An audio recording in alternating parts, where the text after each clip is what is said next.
Today we talking about erythropoiesis. Okay, तो देखो यह फिजियोलॉजी का इम्पोर्टेंट टॉपिक है। ओके, और इसका क्वेश्चन आता है 5 नंबर का, है ना, इसका 5 नंबर का क्वेश्चन आता है और यह इम्पोर्टेंट टॉपिक है। तो देखो अब बात करते हैं इरिथ्रोपोइसिस की।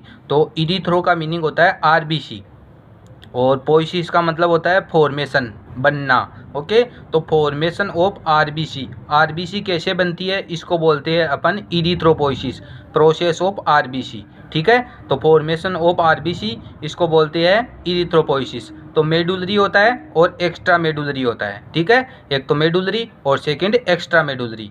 तो अब देखो यह बनती कहाँ पे है ना आरबीसी। तो first during intra uterine life, है ना। तो इंट्रा यूटेराइन लाइफ में देखना फर्स्ट 3 मंथ मीजोड्रम ऑफ यॉर्कशैक, और नेक्स्ट 3 मंथ लीवर और स्प्लीन में, है ना, और नेक्स्ट 3 मंथ बोन मेरो में बनती है। ठीक है, फर्स्ट 3 मंथ, नेक्स्ट 3 और नेक्स्ट 3 मीजोड्रम ऑफ यॉर्कशैक, फिर लीवर और स्प्लीन में, और फिर बनती है बोन मेरो में। ठीक है, और इन चिल्ड्रन बच्चों में रेड बोन मेरो में बनती है, लीवर में बनती है और स्प्लीन में बनती है। और एडल्ट की बात करें तो रेड बोन मेरो में। ओके, तो एडल्ट में बनती है रेड बोन मेरो में। ठीक है, तो यह बनती कहाँ पे है, ये हो गया आरबीसी। अब नेक्स्ट बात करती है कि इसकी प्रोसेस बनती कैसे है ना। तो ये इम्पोर्टेंट है इसकी प्रोसेस।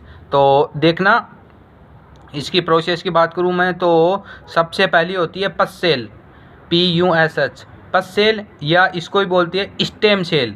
पस सेल स्टार्ट कहाँ से होती है, पस सेल, स्टेम सेल या हीमोसाइटोब्लास्ट। ओके, ये तीनों नाम याद करनी है, पस सेल, स्टेम सेल या हीमोसाइटोब्लास्ट, है ना। हीमोसाइटोब्लास्ट से बनती है प्रो इरिथ्रोब्लास्ट, प्रो इरिथ्रोब्लास्ट से बनेगी फिर अर्ली नॉर्मोब्लास्ट, अर्ली नॉर्मोब्लास्ट से इंटरमीडिएट नॉर्मोब्लास्ट, इंटरमीडिएट नॉर्मोब्लास्ट से लेट नॉर्मोब्लास्ट। ओके, अर्ली हो गया, इंटरमीडिएट यानी बीच का हो गया, फिर लास्ट वाला लेट नॉर्मोब्लास्ट हो गया। ठीक है, इससे बनेगा रेटिकुलोसाइट, है ना, यह सबसे इंपॉर्टेंट है इसमें। लेट नॉर्मोब्लास्ट से बनता है रेटिकुलोसाइट और रेटिकुलोसाइट से बनेगी इरिथ्रोसाइट, मतलब RBC. Okay, formation of RBC, और इसको ही बोलते हैं इरिथ्रोपोइसिस। ठीक है, तो सबसे पहले स्टेम सेल, स्टेम सेल से बनेगी परी इरिथ्रोब्लास्ट, परी इरिथ्रोब्लास्ट से लेट नॉर्मोब्लास्ट, और फिर इंटरमीडिएट नॉर्मोब्लास्ट। तो देखो नॉर्मोब्लास्ट 3 आ रही है ना, अर्ली आ रही है, ले और इंटरमीडिएट आ रही है और लेट नॉर्मोब्लास्ट, और फिर रेटिकुलोसाइट, ये सबसे इंपॉर्टेंट है इसमें। रेटिकुलोसाइट से बन जाएगी फिर इरिथ्रोसाइट, है ना, मतलब आरबीसी सेल बन जाएगी। Okay, is very very important reticulocyte. तो ये हो गई इसकी प्रोसेस। ठीक है, नेक्स्ट बात करते हैं कि जब ये आरबीसी बनती है ना तो स्टार्ट से लेकर लास्ट तक सेल में क्या क्या चेंज आता है। तो सेल की साइज़ कम हो जाती है, एक तो यह इम्पोर्टेंट है। ओके, सेल की साइज़ कम हो जाती है। दूसरों साइटोप्लाज्म की अमाउंट बढ़ जाती है, साइटोप्लाज्म अमाउंट इंक्रीज हो जाती है, और सेल की साइज़ डिक्रीज हो जाती है। और थर्ड याद करना है कि न्यूक्लियस की साइज़ भी इंक्रीज हो जाती है।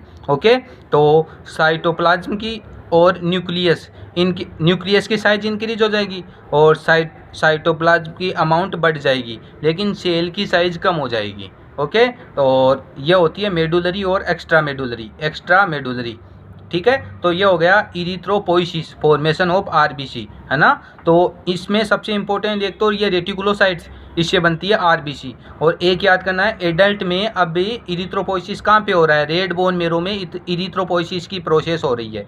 ठीक है, चिल्ड्रन में रेड बोन मेरो में भी होता है, लीवर में भी होता है और स्प्लीन में भी होता है। ठीक है, तो ये हो गया फिजियोलॉजी का इम्पोर्टेंट टॉपिक इरिथ्रोपोइसिस।